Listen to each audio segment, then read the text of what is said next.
pourquoi éthique au pluriel? On pourrait dire qu'il y a une raison d'époque.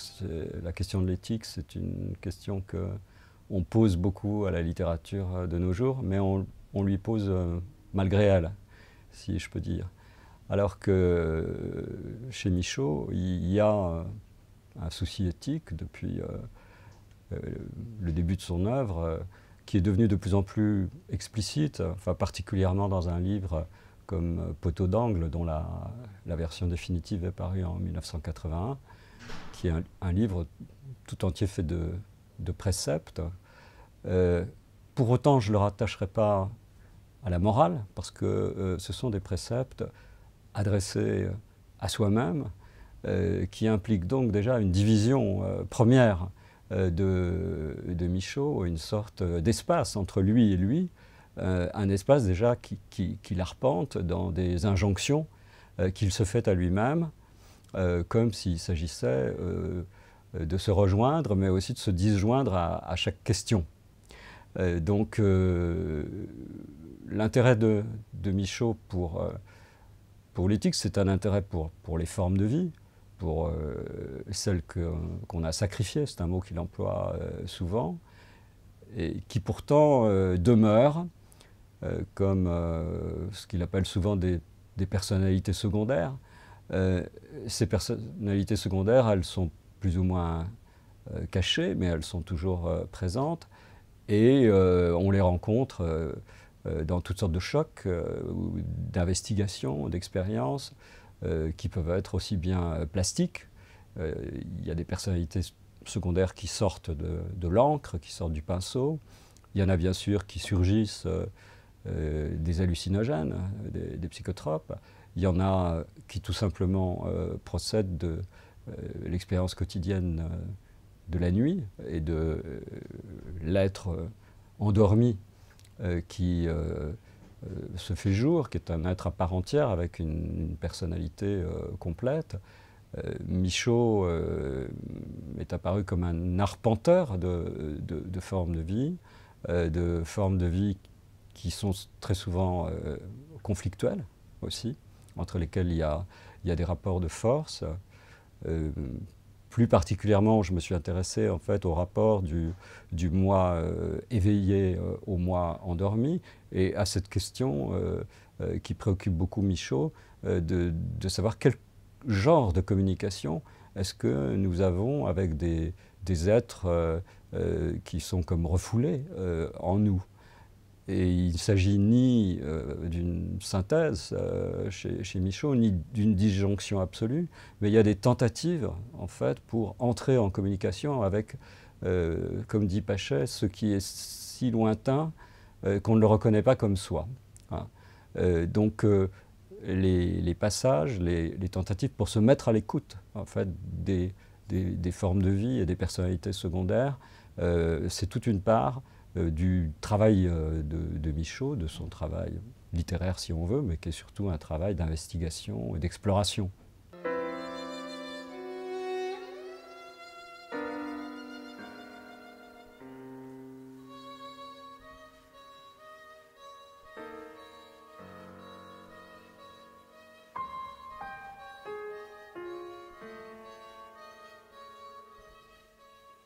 Alors on peut dire que il y a un courant de lecture française contemporaine dont font partie Laurent Génie, Claude Mouchard, Pierre Pachet, Marielle Massé, qui nous ont appris à relire Michaud à partir d'une postulation, je dirais, herméneutique très différente, qui est de ne pas prendre le texte de Michaud comme un objet, mais le prendre comme une expérience à relancer. Et bien sûr, cette expérience à relancer, c'est une expérience de soi, une expérience du rapport au soi, du soi, je dirais, qui n'est évidemment pas le moi chez Michaud.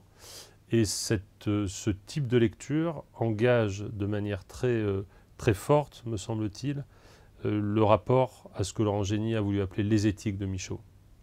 Alors moi, il m'a semblé que si on essaie de parcourir l'ensemble de l'œuvre de Michaud, on s'aperçoit que il y a les éthiques de Michaud, Alors ça me fait rire de parler des éthiques de Michaux, parce qu'on parle des éthiques d'Aristote, l'éthique à Nicomaque, l'éthique à Eudème, etc. Donc en effet, il y a les éthiques de Michaux. Mais à côté de ça, il me semble qu'il y a aussi une morale de Michaux, et c'est certainement pas parce que il met en scène des spectacles d'une violence stupéfiante et des meurtres et des viols, etc., qu'il ne faut pas le considérer comme un moraliste. Alors évidemment, une des questions centrales, c'est de comprendre comment distinguer morale et éthique. Alors il me semble qu'on peut recourir à des instruments classiques de la philosophie tels qu'on les légués par la modernité, hein, en rappelant que l'éthique, c'est plutôt ce qui relève du rapport à soi, disons. Ricoeur, en parlant de l'éthique aristotélicienne, a une formule très juste. Hein, il dit, bon, très juste bien sûr, c'est cuistre de dire ça, une formule très marquante. Il dit l'éthique chez Aristote, hein, c'est la visée de la vie bonne avec les autres et dans des institutions justes. Et donc évidemment, la visée de la vie bonne, c'est quelque chose qui est très présent chez Michaux, c'est-à-dire comment arriver. Alors ça prend des tournures complètement extravagante du style le dégagement, la transgression, mais c'est effectivement la visée d'une vie bonne. Tandis que ce qu'on peut appeler morale, ça rejoint plutôt le sens commun, hein, c'est la morale comme rapport à des normes, hein, rapport à des lois, alors, des normes dans le sens trivial, et puis à la loi, si on pense à l'autonomie et au respect de la loi dans les fondements de la métaphysique des mœurs et dans la critique de la raison pratique. Alors, il me semble qu'à côté du Michaux des éthiques, il y a un Michaux de la morale. Et je trouve que cette partition, elle n'engage pas seulement évidemment des théories de Michaux, mais aussi des pratiques d'écriture. Parce que moi, ce qui m'a beaucoup frappé, et je pense que nous toutes et nous tous en le relisant, c'est son attachement à des formes littéraires qui sont les formes littéraires classiques de la morale. Et notamment, bien sûr, la forme classique de la maxime. Il est très frappant de voir que ce qu'on appelait dans la moralistique, hein, comme on dit en allemand française, hein, la maxime ou l'apophthegme, devient chez lui tranche de savoir qui veut dire exactement ce que veut dire exactement apophthegme. Mais au-delà évidemment de ces distinctions, je crois qu'il y a un point important, c'est que dans l'écriture de Michaux, quand il est moraliste, tout ça nécessiterait évidemment beaucoup de réménagement et de précision. Il y a constamment, Laurent Génie disait, des préceptes. Donc Michaux, c'est à la fois, si j'ose dire, le poète des percepts et le moraliste des préceptes. C'est-à-dire, c'est quelqu'un qui ne cesse d'inviter à. Et les modalités d'invitation de Michaux, qui sont aussi des adresses, sont des modalités qui évidemment recourent à l'impératif, au subjonctif, etc., et qui sont parfois hein, des espèces de coups de pied dans le ventre du lecteur, hein, comme des coups de bâton des maîtres zen, et ça c'est Michaux le moraliste. Hein. Tandis qu'on voit très bien dans les éthiques de Michaux combien il s'agit moins d'une écriture, disons, prescriptive, pour faire vite, hein, qu'une écriture descriptive. Hein. Il s'agit de décrire hein, ce qu'on a pu appeler dans ces journées des états. Et du coup, il me semble qu'une des formes de l'écriture éthique chez Michaux, c'est le poème. C'est-à-dire qu'il est très difficile, à mon avis, de trouver des poèmes qui relèveraient du genre moral, si on distingue du genre éthique, alors que, par exemple, un poème comme Emportez-moi, ou les textes de la Ralentie, etc., pour moi, ce sont des poèmes éthiques. C'est-à-dire ce sont des poèmes qui évoquent une transformation de soi par soi à travers l'écriture.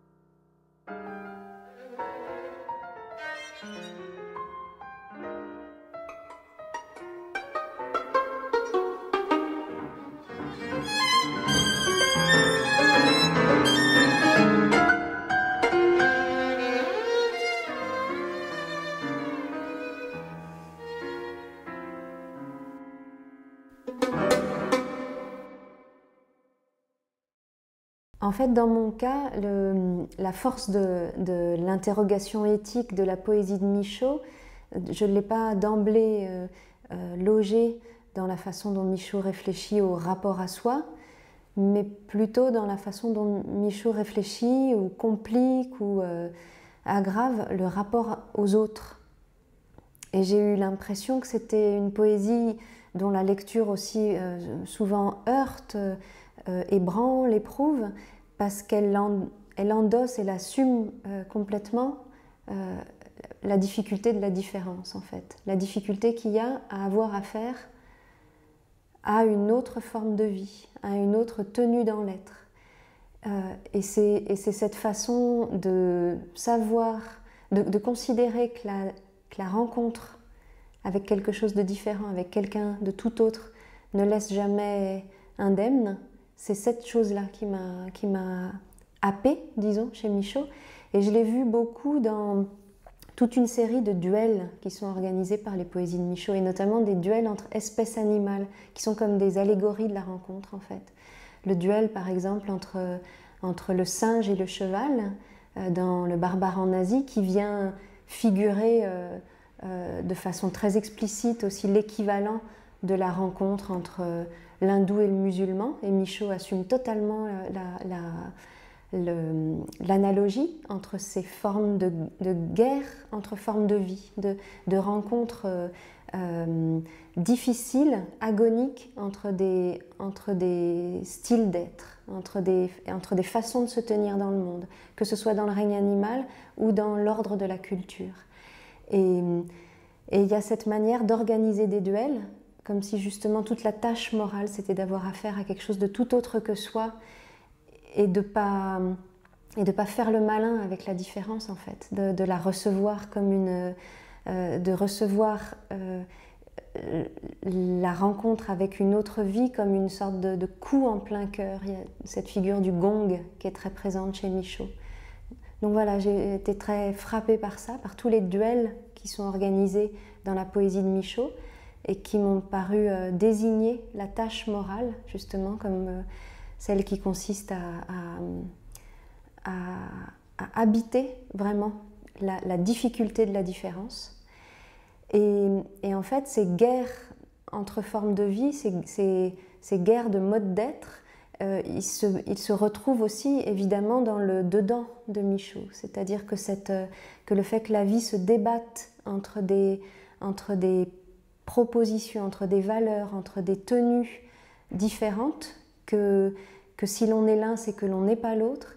Cette chose-là, elle se retrouve évidemment dans l'espace intérieur de Michaud. Donc cette idée d'une guerre du vivre, elle est aussi tout à fait intérieure. Enfin, l'intériorité de Michaud, elle est pas seulement plurielle, elle est guerroyante. Et il y a ce poème « Quelle usine » par exemple, où il dit toute la fatigue du passage à l'intérieur de lui entre un mode d'être et un autre. Il est d'abord un homme et puis un animal à quatre pattes, et puis il est plus sable qu'homme, et puis enfin il est plus sable que toute autre chose, et il ajoute fatigue, fatigue. Donc il y a cette façon en poésie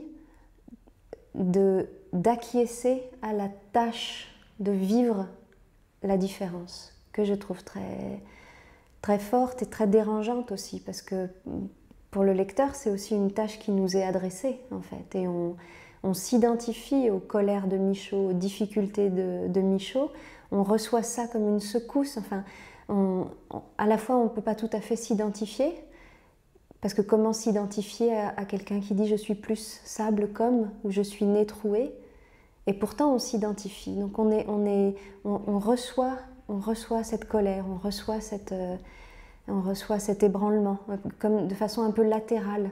Et Claude Mouchard a décrit ça, en fait, au cours du colloque. Mais en tout cas, moi, c'est cette colère de Michaud, colère au dehors, colère au dedans, que j'ai trouvé être ce qui singularise et ce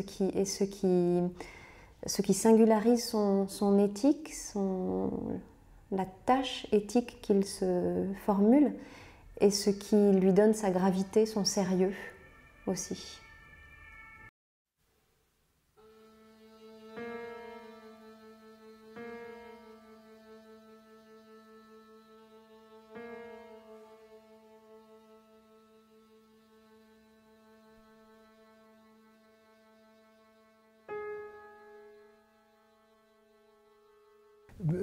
Michaud ne suscite pas, je crois, n'a jamais suscité chez moi, mais moi, là encore, n'est qu'un exemple parmi tant d'autres, ne suscite pas, je crois, l'identification au sens du pathos poétique habituel. C'est autre chose. On est avec lui, on est dans un espace-temps qu'il ouvre, où on est dans une latéralité.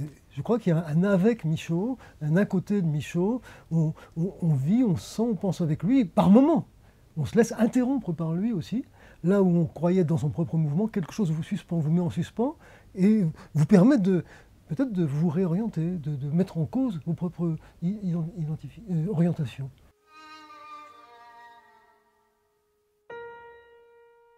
Le fait aussi que Michaud soit, comme c'était dit pendant le colloque, à la fois si reconnaissable perpétuellement et si multiple de façon si déconcertante, y compris, comme le disait Raymond Bellour, en passant tout de même d'un domaine à l'autre.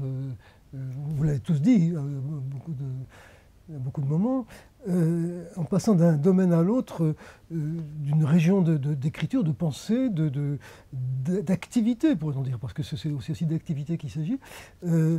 Tout ça fait que celui qui l'accompagne, celui qui chemine avec lui, ou en tout cas pas constamment avec lui, mais par moments le reçoit, voit sa propre avancée à un moment suspendu, réindéterminé. Il réindétermine Michaud. C'est un auteur c'est en ça qu'il est un auteur qui a intéressé Lefort. Le penseur de la démocratie comme indétermination. C'est un auteur indéterminant. Même dans des positions politiques ou des engagements politiques qui n'étaient pas du tout les siens à ma connaissance, moi, il m'apportait quelque chose.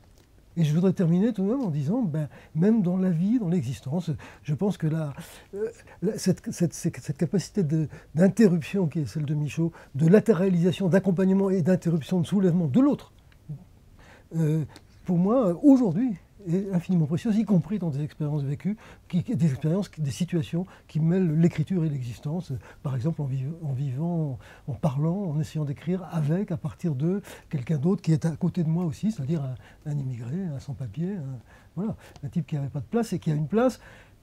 Pour moi, Michaud, là, vraiment est tout à fait à sa place, si j'ose dire, quoi. Voilà.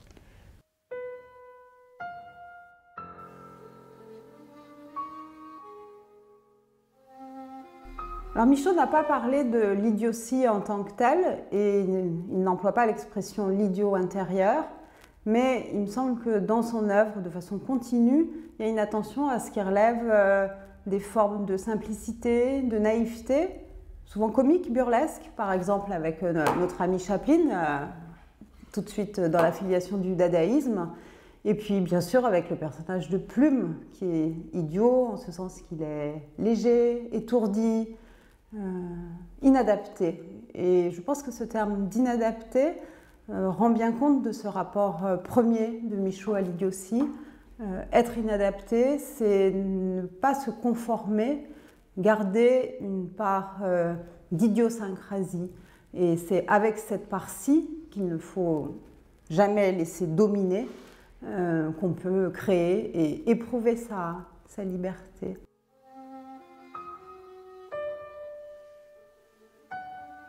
L'idiotie, c'est, en son sens étymologique donc, une forme radicale de singularité. Et chez Michaud, elle est souvent synonyme aussi de gaucherie. Et on sait son intérêt pour l'homme gauche, l'homme gauche qui est dominé par l'homme droit et auquel il faut rendre sa liberté, sa suprématie. Et cette idiotie, au sens donc d'une forme de rapport singulier à soi, elle s'exprime dans la difficulté qu'il y a dans les poèmes, par exemple, de Michaud, mais que met en scène aussi le personnage de Plume, à être en contact avec les autres.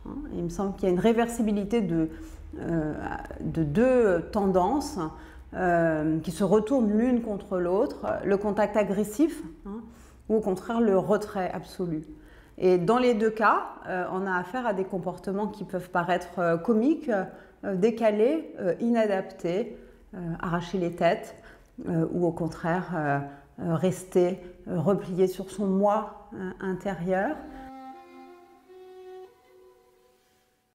Toutefois, cette idiotie, elle n'est pas seulement négative, elle recouvre un souci permanent qui a un rapport à soi, mais aussi un rapport à l'autre, un rapport à l'écriture, au signe, un souci de garder son tempo, hein, un souci de garder son andante, comme il dit, hein, et de ne jamais se départir de ce qui est le propre. Ce propre, cette idiosyncrasie, cette idiorythmie, hein, n'est pas pour autant réductible à une identité, hein, mais à des moi, à des passages du moi.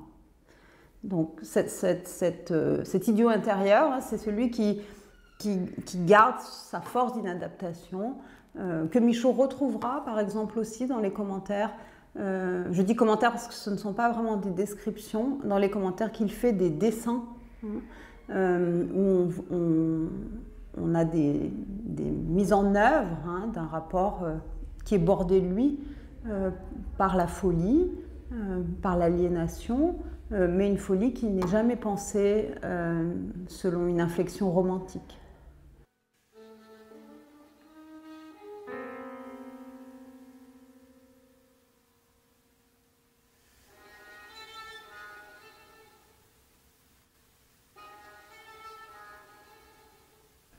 Alors, plutôt que d'une éthique picturale, je parlerai d'un ethos du peintre, étant entendu qu'il ne s'agit pas de l'éthos de l'individu qui fait de la peinture, mais de la manière dont le sujet peintre, le sujet des actes ou des gestes se configure, se conforme à travers ceci, dans son rapport aux matériaux, aux supports et aux substances, d'une part, et d'autre part aux techniques qu'il utilise, quelles qu'elles soient. La peinture n'est devenue une pratique quasi quotidienne pour Michaud qu'à partir de 1948, au moment où il enchaîne les aquarelles. Ensuite, ce seront les mouvements de 1950-51, puis à partir de 1954, et en alternance avec les épisodes mescaliniens, les grandes encres.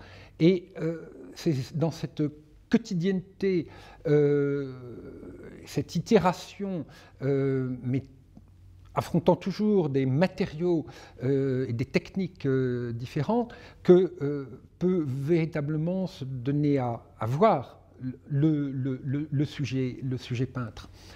La notion de moment s'avère de ce point de vue-là extrêmement cruciale. Moment, traversée du temps, c'est le titre d'un recueil de Michaud.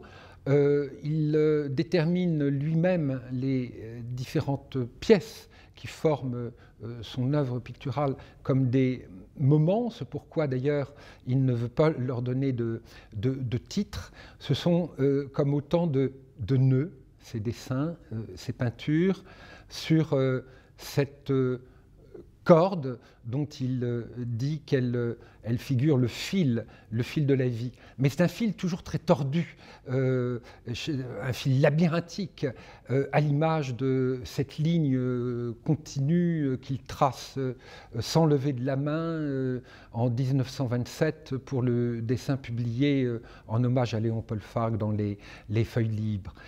Donc la ligne qui se replie, qui revient sur elle-même et qui embrasse tous ces moments. C'est à partir des œuvres même de Michaud que l'on peut voir, se faire en quelque sorte, l'éthos du peintre.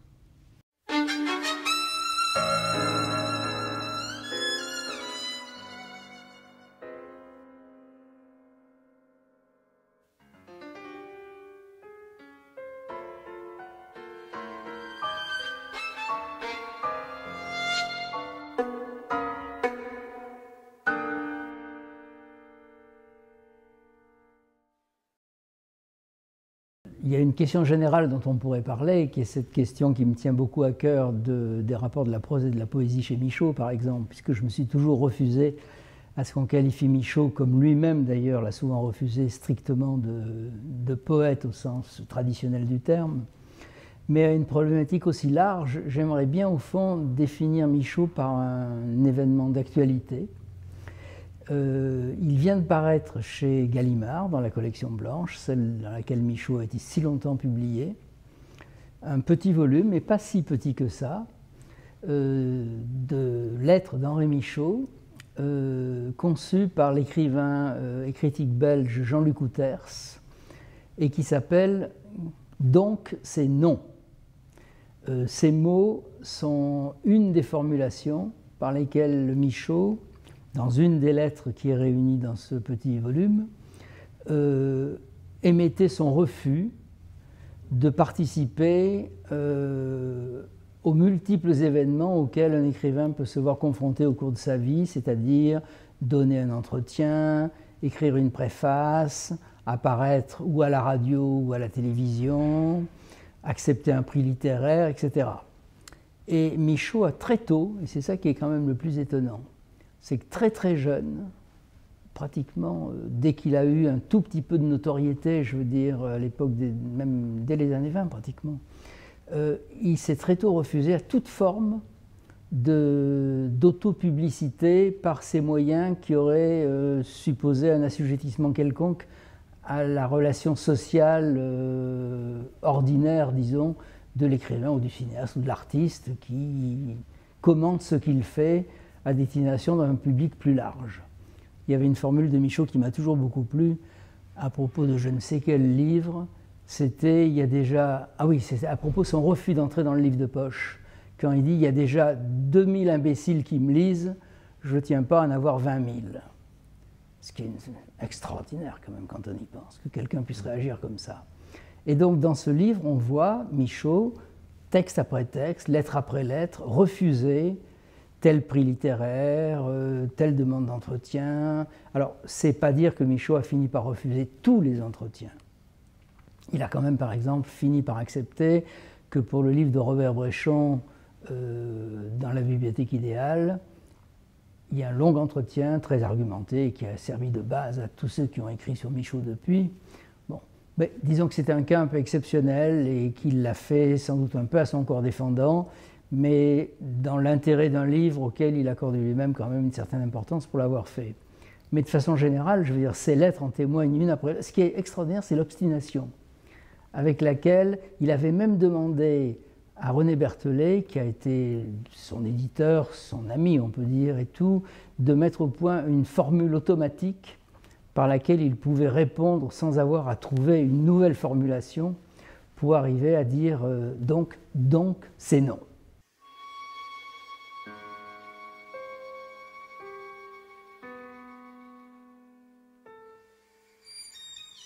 Une attitude comme ça de la part d'un grand écrivain, mais mise au point très jeune, enfin je veux dire, et à laquelle il s'est tenu quand même quasiment systématiquement tout au long de sa vie, peut être considéré, même si ça peut apparaître comme une chose relativement mineure par rapport à l'importance de Michaud dans l'histoire littéraire, comme un des signes quand même réellement, disons, définitoires d'une éthique de la littérature et de la création.